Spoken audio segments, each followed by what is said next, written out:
এই আমের সিজনে আজকে আপনাদেরকে একটা ফিলিপিনি রেসিপি তৈরি করে দেখিয়ে দিব। আর এটি হলো ম্যাঙ্গো ব্যাঙ্গো। ফিলিপিনে এটা খুবই ফেমাস একটা রেসিপি।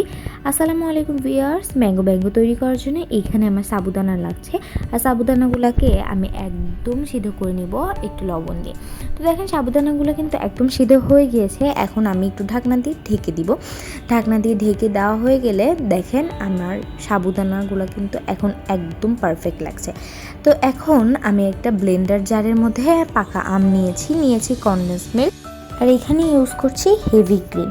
আপনাদের কারো কাছে যদি হেভি ক্রিম না থাকে, আপনারা একদম লিকুইড দুধের সাথে বেশি করে গুঁড়া দুধ দিয়ে জাল করে একদম হেভি করে নিতে পারেন, তাহলে কিন্তু ওটা একদম হেভি ক্রিমের টেক্সচার দেখাবে। তো আমি এটাকে খুব ভালো করে স্মুথ করে পেস্ট করে নিচ্ছি। দেখেন পেস্টটা কিন্তু একদম রেডি, মানে একটা বলে সিদ্ধ সাবুদানা। আর এইখানে আমি ডাবের পানি দিয়ে জেলি তৈরি করে নিয়েছিলাম আগার দিয়ে, সেই জেলি দিয়ে দিচ্ছি আমগুলোকে আমি ছোটো ছোটো করে কিউব করে কেটে নিয়েছি, আর যে পেস্টটা তৈরি করে রেখেছিলাম সেটা দিয়ে খুব ভালো করে মিশিয়ে নিলেই কিন্তু আমাদের রেসিপিটা একদম রেডি হয়ে যাবে। আর এটা ঠান্ডা খেতে হয় কিন্তু অনেক বেশি মজা।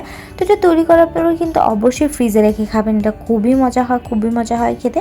তো আজকের আমার এই রেসিপিটা কেমন হয়েছে অবশ্যই কমেন্টস করে জানিয়ে দিবেন, ভালো লাগলে একটা শেয়ার করে দিবেন। আর দেখেন এটা দেখতে কতটা বেশি সুন্দর লাগছে। আর যেহেতু এখন আমের সিজন, পাকা আম অ্যাভেলেবেল পাওয়া যায়, সেহেতু কিন্তু আপনারা পাকা আম দিয়ে এই রেসিপিটা সবাই তৈরি করে খেতে পারবেন। আর এই রেসিপিটা তৈরি করার জন্য প্রত্যেকটা ইনগ্রিডিয়েন্টসই কিন্তু সবার বাসায়ই থাকে। তো যারা আমার রেসিপিগুলো ইউটিউব থেকে দেখে থাকেন তারা একটা সাবস্ক্রাইব করে রাখবেন, আর যারা ফেসবুক থেকে দেখে থাকবেন তারা অবশ্যই একটা ফলো দিয়ে পাশে থাকবেন। আর একবার হলেও এটা তৈরি করে খাবেন, আর খেয়ে কিন্তু আমাকে কমেন্টস করে জানিয়ে দিতে হবে এইটা আপনাদের কাছে কেমন লেগেছে।